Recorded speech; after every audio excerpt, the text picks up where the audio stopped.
What's up, guys? It's Brandon, and back again.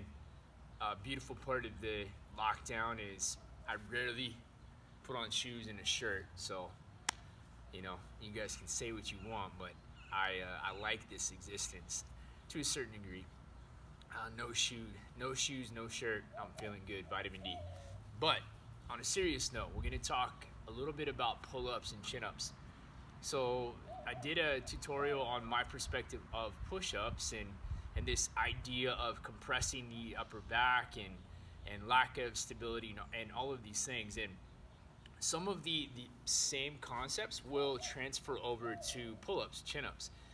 Now, this is one perspective. I'm not saying my perspective is right, but it's a perspective um, that I believe in, and I think if we're constantly overextending, we can run into problems. So if we're doing pull downs and we're doing chin ups and we're just jamming our scapulus back and we're extending, that can potentially create problems. I think extension has a place, but overextension and always using extension, and if that's the only strategy you have, then I think we can run into problems.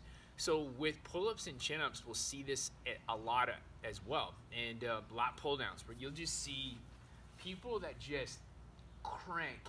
I was one of these people. I used to constantly do that, and I ended up with a herniation in my thoracic spine, which is kind of rare. But I think from just cranking down on that aspect over and over, I ran into problems. So, for a lot of people, getting in a good position on a chin up is not even they're not even there yet, right? So we want the scapulus to be able to depress, to be able to like downwardly rotate, and we want to think about them being flush on the rib cage. Now, at that point, we can maintain that connection throughout the movement. It's going to be a lot harder. So, ideally, we'd be doing this. If we can't do that, we'd probably do this. We'd start out with a lat pull down and have the right weight, and you would be pulling and be able to maintain that position without this overextension strategy. Because extension will work because you run out of space. You basically can't go anywhere else, so you will find stability by extending and riding on a joint. But over time and constantly, that's probably not a good strategy to use. So we don't have access to lat pull downs. What do? Potentially we have a band, right? And we just start to groove this pattern. We also can deload a pull up by using something to rest your feet on. I'm going to be a bigger fan of that, and I'll show you how we can incorporate that. But again, it's this concept that if we do a pull up, then we're stuck here, or we're potentially just overextending, we might run into problems. It's not that extension is bad, it's that we want variability, we want options, we want to be able to go both ways. And if we want to really lock into the lats and use and stress the appropriate stuff, then we need to be honest with ourselves and be a little bit humble and probably back off on some reps to make it really good and get the desired effect. All right, guys. So chin up, pull up, chin up. I like chin ups. I feel like it's a little less stress on the shoulders. We also have this external rotation that tends to help things out a bit. But both are options. They're both really good. Okay. First option, if you're struggling with doing full chin ups or full pull ups, and from my perspective, if we're establishing some type of quality, being able to get your chest all the way to the bar and then getting either full range of motion or really close is going to be a full rep. Okay, so let's say we can't do that. So we can't get all the way, we can't depress. One option would be using maybe a little bit of elevation to be able to jump into the position and then load. So then control it down, reset, do it again. So if I was here, I would come down. I'm going to jump.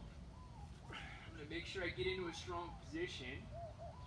And I'm going to control down for whatever prescribed tempo. Maybe it's not a super slow eccentric, but we always want to be in control.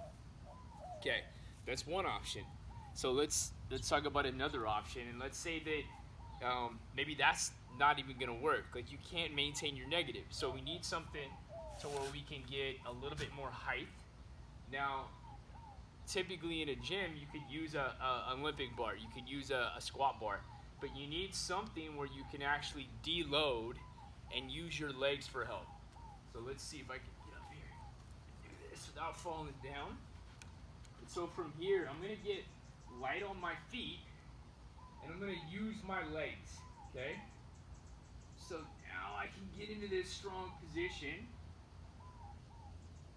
right? And I can control the movement, and I can help with my legs. Now, believe it or not, that can still be pretty hard. So we have a couple options where we get a little bit different effect. And again, full chin up, full pull up. We're trying to get chest to the bar. We want to think about this good stack position. And then as you get better, I think it's fine to open up and to vary things up. But if I'm going to do a full chin up,